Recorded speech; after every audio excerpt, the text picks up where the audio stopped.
women's national team equal pay lawsuit. Joe Biden gets involved. St. Edward's University out of Texas gets rid of men's soccer. U of A battling a $7.5 million revenue shortfall. All of this on episode 497 on the Coach Cameron podcast. So up first, we're going to be talking about the U.S. women's national team. I like my shirt. This is a sweet shirt. This was made by my brother-in-law, John Shepard. He is one creative dude, and it was a company I owned called the Soccer Skill Store. It failed miserably. One of my many failed companies. That's what I do. But I will, through my failure, I will hopefully overcome. And speaking of failure, a federal judge in California ruled in favor of the United States Soccer Federation on most of the key points in the ongoing wage discrimination lawsuit brought to you by the U.S. women's national team player pool, dealing a potential fatal setback to the players in the high-profile case. That's super fun, but don't worry. Joe Biden is here to save women's soccer. Look at those beautiful teeth. He is a wonderful human being. He is here to save women, but not only potentially rape them, but he's here to save them. He says in a tweet, equal pay now, period, not exclamation point, period. Or else when I'm president, you can go elsewhere for World Cup funding. What? What a dumb tweet. He has no clue what he's talking about at all.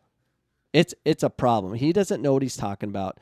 No one can stand a politician. Well, if you can, you got problems.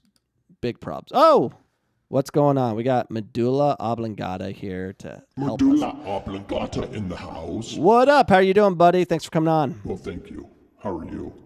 I'm good. Just get on with it. I just have one statement to make. Sweet. One statement only. And my statement is, whatever Beyonce is making, I want that. I want the same moolah for my medulla. And I'm out. Nice knowing you. Goodbye.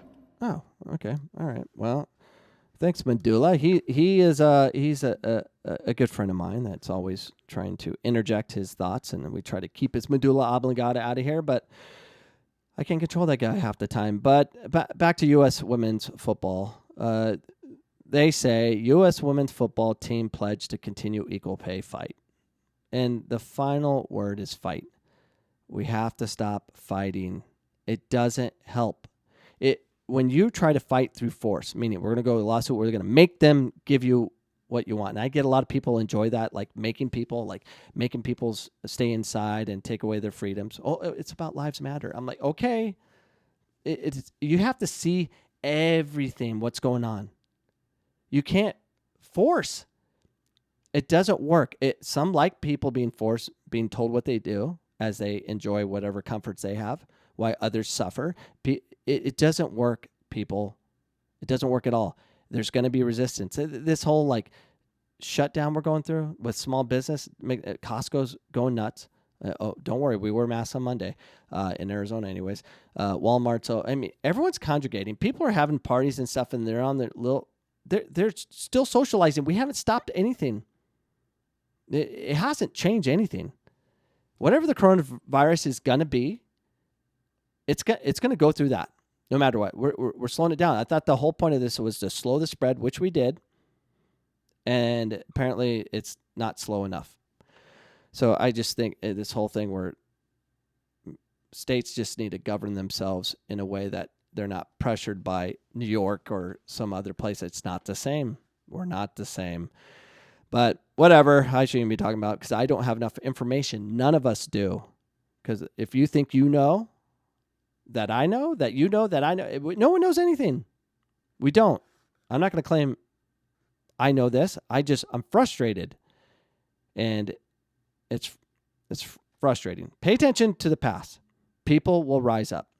It's happened over and over again. You can't stop it. People will rise up and throw a fit, and that's what's going to happen. So here we are with the pressure and force, and it doesn't do well, and it just never has. But I digress. And Okay. Medulla oblongata is back once again, as I'm always. sorry, Coach Cameron. I can't. I need to speak my medulla oblongata. Is that okay? Sure. This will be my last interruption on Cool. your podcast. All right, good. Get on with it. Okay, really quick. I love women. I love women so much that I want my woman in the kitchen. Do you know what I mean? What? But I also want to be in the kitchen. Oh, okay. Because everybody belongs in the kitchen. Because the kitchen has food for my medulla oblongata. I'll see you next week, Coach Cameron. Come on. I didn't know where he was going with that, but yeah, so food. It does have food. Here we go with things being cut. We are at St. Edward's University Division II, Austin, Texas. Citing financial restraints posed by COVID-19, St. Edward's University has cut its men's soccer program. Also being cut is men's and women's golf, men's and women's tennis, and cheerleading programs. I am deeply grateful to the coaches who have worked diligently over the years to build a nationally recognized and well-respected programs. The coaches and student athletes in these programs are talented and hardworking, and I respect them immensely. That's from the Associate Vice President of Athletics, Debbie Taylor. She also says, as we make this difficult transition, I know that all of our coaches and staff members have our students athlete as top priority and will work closely with them to support their needs. No, you won't. Whatever. And this is what we're dealing with. It's getting bad. And I don't think people are recognizing the universities are going to be impacted big time. Speaking of impacted, U of A, the University of Arizona Athletic Department projects a $7.5 million revenue shortfall for the current fiscal year ending in June due to the current coronavirus outbreak, and it has frozen all athletic spending, hiring, and raises, according to the internal memo obtained by U.S. Today's Sports. It's going to have a trickle-down effect. It's a big deal, and when you have big institutions leading the way, it's going to affect everybody. It's going to affect me. It's going to affect everyone that's in college. It's going to have major ramifications. This is a big deal. It is scary. These times are goofy, and we need to find a way out of this mess. And I'm hopeful that there is a way to do so. So I don't know. It is scary to think about where we're heading, and I'm just grateful I have a job right now. I don't know how long that's going to last, but these are crazy times, and for everyone just painting one side of the picture versus both, you just don't know what's going on. It is scary, and hopefully this can come to an end. It just needs to. I hope.